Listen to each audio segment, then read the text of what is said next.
Good Friday morning, South Florida morning. Sealed meteorologist Julie Durda, and we are still under a tropical storm warning as we are dealing with winds gusting well into the 30s and 40s for the next couple hours. But by 7 a.m., the winds will slowly start to subside. Still going to be a breezy day, but we're not going to meet the criteria of having the tropical storm warning in effect. So we will notice that our forecast progressively gets better hour by hour into the Friday and into the weekend. It's going to be fantastic. Okay, these are the outer bands of Helene that made landfall last night near the Big Bend area. As we are watching those outer bands, we could see them move in, so I do keep that chance of a few showers in the forecast today. Temperatures low to mid 80s, winds out of the south.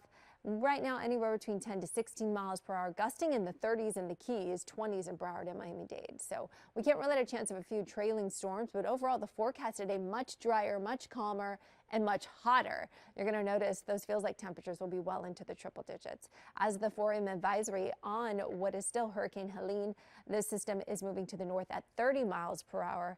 As it moves away from Georgia, we'll continue to see the impacts across the southeast. For us, our forecast progressively gets better day by day into the weekend. We'll lower those rain chances, but we're increasing those temperatures. Tomorrow will be a very hot day, too. Have a great weekend.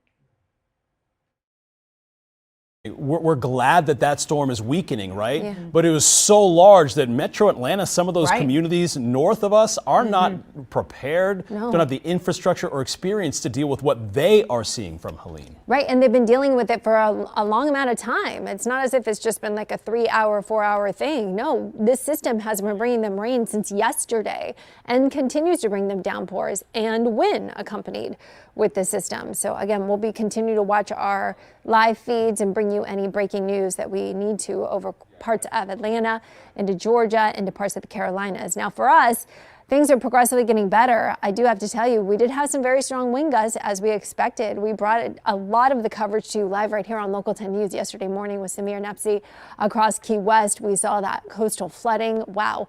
Key West really got slammed with winds gusting well into the 60s, Cudjoe Key as well. Even Fort Lauderdale saw a wind gust of 64 miles per hour.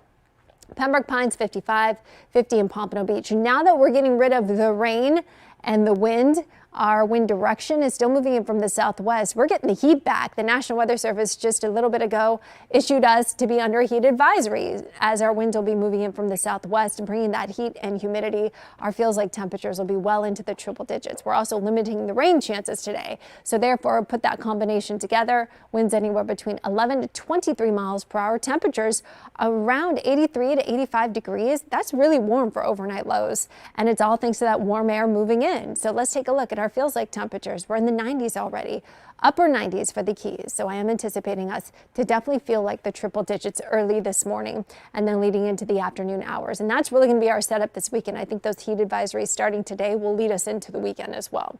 Winds gusting right now in the 20s, Fort Lauderdale and Miami, 31 mile per hour wind gusting Key West. We are waiting for these downpours. If they do hold associated with the rain bands of Tropical Storm Helene, they'll be moving into our forecast in probably another 2 hours or so. I think you'll be able to get through the first half of getting the kids to school without the rain, but then you may see some storms around 9, 10 o'clock. As for the storms, look at all the rain just inundating parts of Georgia and into the Carolinas. We're going to be hot. We're going to be humid. We could see some afternoon showers if that moisture does hold together with the tail end of what is Tropical Storm Helene. Tomorrow, our rain chances do go down. Worst of the flooding will be to the west of us, and as you can see, we continue to see our flood threat diminish. One thing we're watching in the tropics besides Helene, actually there's several. One is Hurricane Isaac spinning over the northern Atlantic. A new area in the Caribbean could develop in the next 7 days, and we're still watching this other area off the coast of the Cape Verde Islands. High risk of rip currents for beachgoers. Even though the winds are subsiding, it's still going to be a very breezy day. We have an advisory for beachgoers and boaters to stay on shore as the seas will be choppy to rough. 7-day forecast shows you rain chances tapering off, but boy, those temperatures heat up. We're going with 94 tomorrow as a high.